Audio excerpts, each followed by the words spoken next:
Latest updates ఎప్పటికప్పుడు పొందడానికి studio యువ వాట్సాప్ ఛానల్ ని ఫాలో అవ్వండి. లింక్ డిస్క్రిప్షన్ లో ఉంది. కాలీవుడ్ సూపర్ స్టార్ రజనీకాంత్ నటిస్తున్న సినిమా కూలీ బడ్జెట్ అయితే 400 కోట్లు దాటింది. దీనికి ప్రధాన కారణం రజనీకాంత్ రెమ్యునరేషన్ అని తెలుస్తోంది.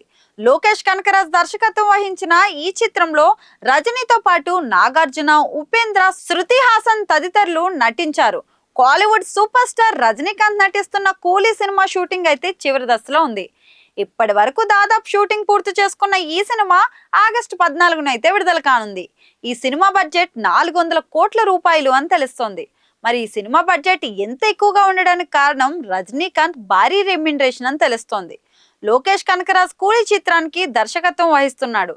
గతంలో విక్రమ్, ఖైదీ, మాస్టర్ వంటి బ్లాక్ బస్టర్ సినిమాలను తెరకెక్కించాడు లోకేష్. కాలీవుడ్ లో స్టార్ డైరెక్టర్ గా గుర్తింపు పొందిన అతను ఇప్పుడు సూపర్ స్టార్ తో కూలీ సినిమా తెరకెక్కిస్తున్నాడు.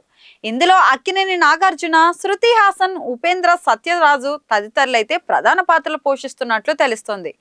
అలాగే బాలీవుడ్ సూపర్ స్టార్ అమీర్ ఖాన్ కూడా ఒక క్యామియోలో సందడి చేయనున్నట్లు తెలుస్తోంది. తాజాగా కూలీ సినిమా ఆర్టిస్టులు పారితోషికం వెల్లడైంది. ఈ సినిమాకు రజనీకాంత్ 260 కోట్ల రూపాయల రెమ్యునరేషన్ అందుకుంటున్నారని సమాచారం. Kannada block buster hit KGF cinema budget 80 కోట్లు. అంటే రజనీ రెమ్యునరేషన్ తో ఏకంగా 3 కేజీఎఫ్ సినిమాలు చేయొచ్చు అన్నమాట. ఇక ఇదే సినిమా కోసం డైరెక్టర్ లోకేష్ దాదాపుగా 60 కోట్ల రూపాయల పారితోషికం అందుకున్నారని టాక్. రజనీకాంత్ వయసు ఇప్పుడు 72 సంవత్సరాలు. ప్రస్తుతం దేశంలో అత్యధిక పారితోషికం తీసుకుంటున్న నటుల్లో ఆయన కూడా ఒకరు. ఈ క్రమంలోనే కూలీ సినిమా కోసం 260 కోట్ల రూపాయల రెమ్యునరేషన్ అందుకోబోతున్నారని టాక్. గతంలో దళపతి విజయ్ సినిమాకు 275 కోట్ల రూపాయలు పారితోషికం అందుకున్నట్లు వార్తలు వచ్చాయి.